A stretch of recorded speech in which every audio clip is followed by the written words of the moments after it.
मेरे प्यारे बच्चों, पुनः इस वीडियो में आपका वेलकम है। और हमने कहा कि यहाँ से एक्सरसाइज यानी प्रश्नावली शुरू कर रहे हैं। पहला क्वेश्चन ये लिखा हुआ है, आप देख सकते हैं। निम्नलिखित में कौन से समुच्चय है, अपने उत्तर का औचित्य बताना है।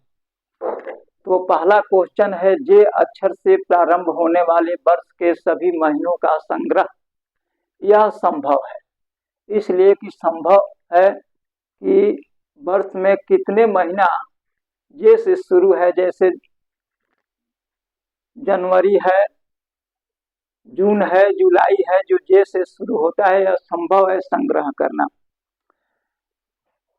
बट भारत दूसरा क्वेश्चन है कि भारत के 10 सबसे अधिक प्रतिभाशाली लेखकों का संग्रह। यह संभव नहीं है। इसलिए कि कितने भारत में प्रतिभाशाली लेखक हैं, इसका कोई गणना नहीं है, इसलिए यह संभव नहीं है।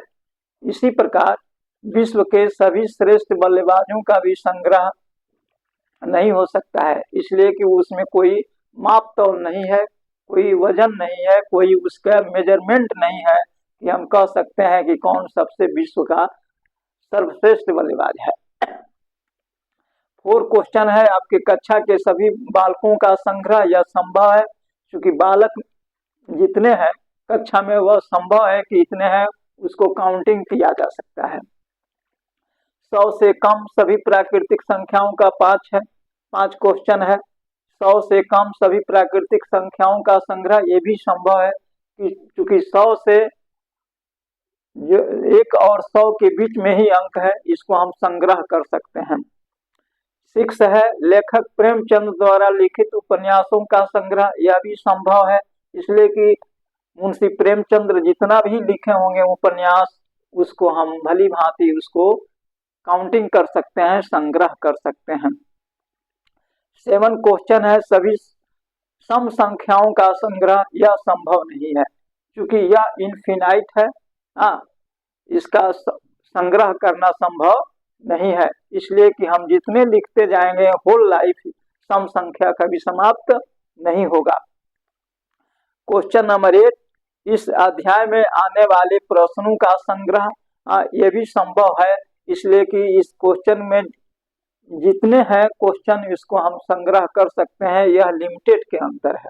अगर लिमिटेड नहीं है तो वह हमारे समूचे में उसको संग्रह नहीं कर सकते हैं, यह संभव नहीं है। उसी को हम संग्रह कर सकते हैं जिसके काउंटिंग हो सकता है, अन्यथा जिसका काउंटिंग नहीं हो, जिस पर पूर्ण रूप से कॉन्फिडेंस नहीं हो, उसको हम समूचे में संग्रह नहीं कर सकते हैं।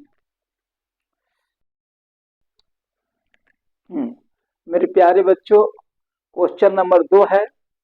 मान लीजिए कि a बराबर 1 2 3 4 5 6 रिक्त स्थानों में उपयुक्त प्रतीक बिलोंग्स टू अथवा नॉट बिलोंग्स टू को भरना है। बिलोंग्स टू का मतलब होता है कि का सदस्य है, और नॉट बिलोंग्स टू का माने होता है कि का सदस्य नहीं है।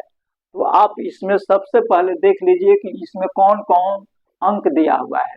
1 2 3 4 5 6 है। अब इसमें देखेंगे कि 5 इसमें है कि नहीं। तो अगर 5 है तो यह भराएगा बिलोंग्स टू, यानी सदस्य है। इसमें 8 नहीं है तो ये भराएगा नॉट बिलोंग्स टू। 0 इसमें नहीं है तो इसमें भी भराएगा नॉट बिलोंग्स टू। 4 इसमें है तो भरा जाएगा बिलोंग्स टू। 2 इसमें है, भराएगा बिलोंग्स टू। 10 नहीं है, नॉट बिलोंग्स टू।